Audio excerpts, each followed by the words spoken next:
2, 1। तो पिछले व्लॉग में आपने देखा कि 4 डिग्री ठंड में जो है वो मैं लाइब्रेरी में जाके पढ़ती हूँ, आपसे ज्योग्राफी के प्रीवियस ईयर क्वेश्चंस डिस्कस करती हूँ, अपने बाल कटवा देती हूँ बिकॉज सेक्रीफाइस भी ज़रूरी है, और उसी के साथ जो है हम अपने हाइड्रोस्फीयर को कंप्लीट करते हैं। तो चलिए फिर आज के दिन की शुरुआत जो है वो सुबह 5 बजे से करते हैं। पानी में अब ऐसे ही रख के सोने लग गई हूँ बिकॉज उठते ही मेरे को प्यास लगती है, गर्म पानी इसके बाद पियेंगे। तो यहाँ पे लाइट्स ऑफ करके मेडिटेशन से अपने दिन की शुरुआत करेंगे और उसके साथ जो है एक्सरसाइज करेंगे, एज ये हेल्दी चीज़ें होती है जो कि पूरे दिन को कोऑर्डिनेट करती है। पूरे दिन आपको जो नेगेटिव वाइब्स होती है, जो ऐसी चीज़ें होती है जो आपको डिस्ट्रैक्ट करती है, उनसे आपको बचाती है।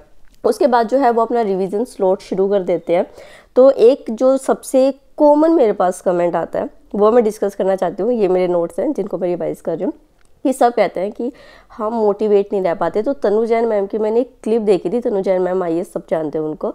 उन्होंने एक बात कही थी कि जब क्या हमें खाना खाने के लिए मोटिवेशन चाहिए होता है? नहीं, क्योंकि हमें भूख लगती है और हमें खाना चाहिए।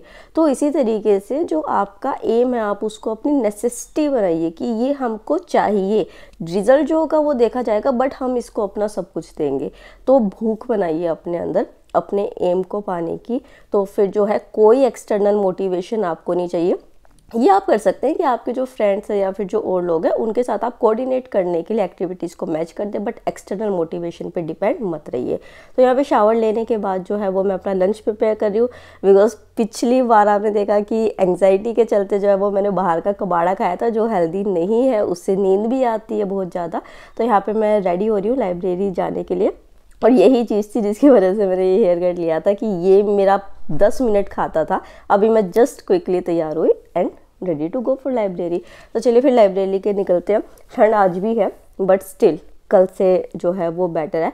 बट मतलब कि अभी दिल्ली में ना इतना ठंड हो चुका है कि शाम को मैं हर जगह हर 100 मीटर में बोन फायर देखती हूँ, बट आज मैंने देखा कि सुबह सुबह लोगों ने बोन फायर शुरू कर दिया था ठंड की वजह से। So here I am. Hi Kanishka. तो जो है लाइब्रेरी के लिए चलिए निकलते हैं इसी तरीके से। पिछली वीडियो में आपने देखा कि मैंने एनिमल फीड भी नहीं कराया था, गाय को रोटी नहीं खिलाई थी क्योंकि मैंने बनाया नहीं था, अपने लिए नहीं बनाया था। तो ये भी मैंने अपोलोजाइज़ किया।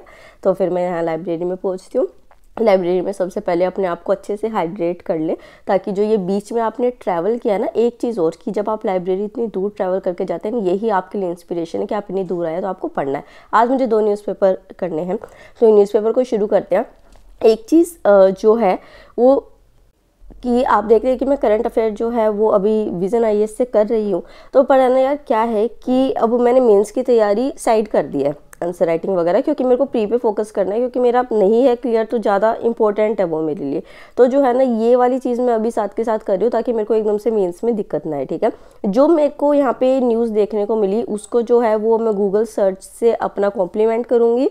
क्योंकि जो है ये मेरा मतलब कि एक तरीके से टॉपिक ताकि पूरा कंप्लीट हो जाए। यूपीएससी मतलब यूपीएससी रिलेटेड जो इंस्टीट्यूट्स होते हैं उनकी ही किसी साइट से।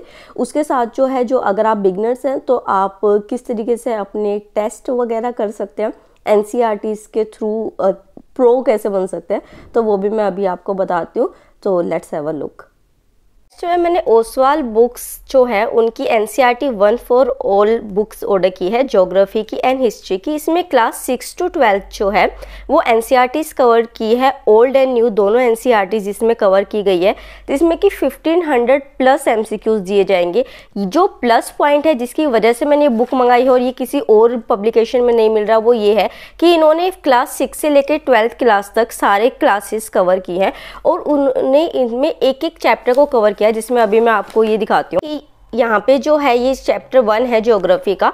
तो ये एनसीईआरटी क्रिस्प समरी दे रखी है रिवीजन के लिए। उसके बाद मॉडरेट लेवल क्वेश्चंस दे रखे हैं, advance level question and previous year questions दे रखे हैं। तो इस तरीके से फिर एक्सप्लेनेशन दे रखी है। तो इस तरीके से जो बिगनर्स है ना उनके लिए तो ये बुक बहुत ज़्यादा अच्छी है। और अगर आप अपनी पूरी प्रिपरेशन कर चुके हैं और चैप्टर वाइज क्वेश्चन करना चाहते हैं तो दिस इज़ मस्ट बुक। तो मैं ये कहूँगी कि बिगनर्स के लिए बुक मस्ट है, और जो अपनी तैयारी पूरी कर चुके हैं वो भी इनको प्रैक्टिस कर सकते हैं। ये बहुत अच्छे, लिंक आपको इनका डिस्क्रिप्शन बॉक्स में मिल जाएगा। तो अच्छे से अपनी एनसीईआरटीज़ को कवर कीजिए। तो चलिए अब आगे शुरू करते हैं। तो यहाँ पे जो है वो बेसिकली मैं वही अपने नोट से प्रिपेयर कर रही हूँ जो न्यूज़पेपर से डेली बेसिस पे चीज़ हो जाएंगी, ये मैं अगले व्लॉग में आपको अच्छे से समझाऊंगी। अब जो कमेंट्स आ रहे थे मंथली स्ट्रैटेजी की, पहली बात तो सॉरी यार मैं भूल गई थी, आज डिस्कस कर लेते हैं। देखिए मैंने जनवरी मंथ को जो है वो सब्जेक्ट में बदला है, जैसे 1 to 8 जन जो अभी चल रहा है, यहाँ पे मैं ज्योग्राफी को कर रही हूँ, उसके साथ 2 करंट अफेयर्स में लेके चल रही हूँ। 9 से 15 जन जो है सब्जेक्ट वाइज लेके चलेंगे। तो मैं आर्ट एंड कल्चर को लेके चलूँगी क्योंकि मुझे मुक्स के अकॉर्डिंग करना है। तो आर्ट एंड कल्चर जो उसको सिलेक्टिवली करेंगे। एक कमेंट आया था कि क्या करना है, तो आर्किटेक्चर और जो बुद्धिज़्म जैनिज्म है वो आपको करना है, ठीक है, ये दोनों कर लीजिए। पॉलिटी को करेंगे क्योंकि ये ह्यूज है और जल्दी मैं आपके लिए लेक्चर्स भी लाने वाली हूँ पॉलिटी के अनअकैडमी पे, तो इस वजह से भी यहाँ पे भी करंट अफेयर 2 मंथ्स का मैं करूँगी। 15 से 23 जैन जो है उसमें मैं हिस्ट्री करूंगी, एंशिएंट, मिडीवल, मॉडर्न। इसी वजह से मैं एक सब्जेक्ट और 1 मंथ का करंट अफेयर यहाँ पे लेके चलूंगी क्योंकि हिस्ट्री बहुत ह्यूज हो जाती है। फिर 23 से 31 जैन जो है उसमें दिसंबर का करंट अफेयर भी आ चुका होगा। तो फिर जो 2022 के करंट अफेयर मेरे यहाँ कंप्लीट हो जाएंगे, तो मैं इन्वायरमेंट और इकोनॉमिक्स को साथ लेके चलूंगी और उसके साथ जितना भी रिमेनिंग करंट अफेयर है उसको करूंगी। So this is my January month strategy. अब जो है वो करंट अफेयर को करते हैं क्योंकि 8 तारीख तक 2 करंट अफेयर्स खत्म करने हैं। मार्च का मेरा खत्म हो चुका है, नवंबर का अभी यहाँ पे ख़त्म करेंगे। ज्योग्राफी जो है वो मोस्ट प्रोबेबली जो है वो मेरी अभी 1-2 दिन में फिनिश हो जाएगी। उसके बाद मैं मॉक दूंगी एंड मैं ट्राई करूंगी कि वो जो मॉक है मैं आपके साथ शेयर करूं। वो डिपेंड करता है कि मैं किस दिन शूट कर रही हूँ, ठीक है। तो यहाँ पे जो है इस तरीके से अगर आपके करंट अफेयर्स अभी नहीं हुए हैं तो आप क्या करेंगे, आप मेंस वाले पॉइंट साथ में नहीं करेंगे, आप खाली प्री पॉइंट्स को फोकस कीजिए।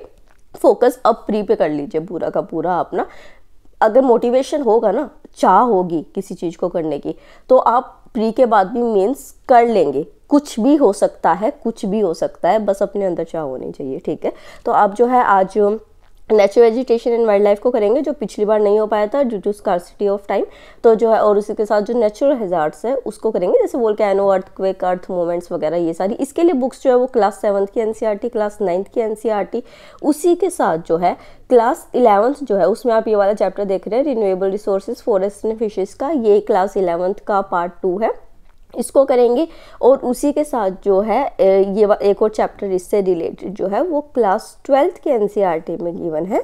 I think this is part 1 और पार्ट 2 आई एम राइटिंग है, या पार्ट 2। तो पार्ट 2 जो है उसको करेंगे, ठीक है। उससे पहले क्या करते हैं, हम प्रीवियस ईयर क्वेश्चंस को रिवाइज करते हैं। तो प्रीवियस ईयर क्वेश्चंस को यहाँ पे रिवाइज करेंगे ताकि दिमाग में बिल्कुल ताज़ा हो जाए कि हाँ भाई हमें क्या करना है, किस तरीके से करना है। तो फिर जो है चलिए अब शुरू करते हैं अपने नेचुरल वेजिटेशन को। जिन्होंने पिछला व्लॉग नहीं देखा है जाके देख लीजिए, प्रीवियस ईयर क्वेश्चंस को पूरे डिटेल में मैंने बता रखा है। और जो नेचुरल वेजिटेशन है, नेचुरल वेजिटेशन बहुत इंपॉर्टेंट है, तो इसको आप अच्छे से करके जाएंगे। फॉरेस्ट टाइप से इससे रिलेटेड क्वेश्चन जो है वो मैप बेस्ड क्वेश्चन बना के भी पूछे गए हैं, ठीक है। तो इसको मैं यहाँ पे प्रीवियस ईयर क्वेश्चंस को रिवाइज करके मैंने एक छोटा सा जो है वो टी ब्रेक लिया, बिकॉज यार खाना खाने के बाद और इतना पढ़ने के बाद ना सर्दी में ये वाला मोटिवेशन तो चाहिए होता है एक्सटर्नली, ठीक है। तो फिर जो आगे अपना ये, हाँ मैं ये दिखा रही हूँ कि अगर आपके पास एनसीईआरटी नहीं है मतलब कि आपके पास टाइम नहीं है करने का, तो आप क्या करेंगे, जैसे आपको ट्रॉपिकल एवरग्रीन फॉरेस्ट अभी करना है, आप उसको गूगल पे डालेंगे, यूपीएससी रिलेटेड इंस्टीट्यूट्स की कोई भी साइट खुल जाएगी, आप उससे वहाँ पे उसको नोट कर लेंगे, ठीक है। ये टोटली रैंडम है, तो आप ऐसे कर सकते हैं, बट ट्राई कीजिए एनसीईआरटी से कर सके तो वो अच्छा है, ठीक है। मैं एनसीईआरटी से ही कर रही हूँ, बट ये एक मैंने शॉर्ट टर्म मेजर आपको बताया है कि अगर आपके पास टाइम नहीं है तो आप किस तरीके से कर सकते हैं। मैं घर आती हूँ यार, जब मैं रास्ते में ट्रैवल करती हूँ ना शाम को, मेरे हाथ बिल्कुल जम जाते हैं, बिल्कुल बर्फ़ हो जाते हैं इस तरीके से। तो मैं घर आती जो है वो बोन फायर तो नहीं होती मेरे घर पर, तो मैं गैस जो है उससे करती हूँ ताकि मेरे को हाथों में जो ब्लड सर्कुलेशन है ना वो दोबारा शुरू हो जाता है, वरना खून ऐसे लगता है कि बिल्कुल जम चुका है। उसके बाद आज मेरी मम्मी का फास्ट था, तो मेरे घर में ये पूरी सब्जी बनी। आपके घर भी ऐसा होता होगा ना कि पूरे दिन फास्ट रखते होंगे और फिर रात को दबा के खाते होंगे, होता होगा ना, सबके घर में होता है ये चीज़।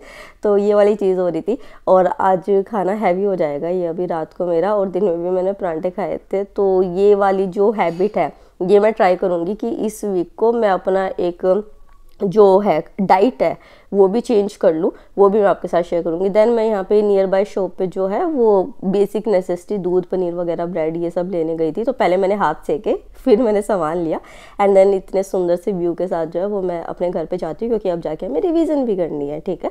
तो घर पे पहुँचने के बाद जो है वो आज 2 चीज़ें, एक मैंने सत्यम गांधी सर जो है उनसे ये बात सीखी थी कि जो भी आपने पूरे दिन में किया उसमें आपको जो लगता है कि आपने टाइम वेस्ट किया, आप उसको नोट करें। उन्होंने बताया कि 1 महीना आप नोट करके देखिए उस चीज़ को, और आप 1 महीने बाद उसको एनालाइज कीजिए, मतलब डेली एनालिसिस कीजिए कि आपका कहाँ टाइम वेस्ट हुआ था। 1 महीने बाद आपको ये लिखने की भी जरूरत नहीं पड़ेगी और आपकी प्रोडक्टिविटी और इंक्रीज हो जाएगी।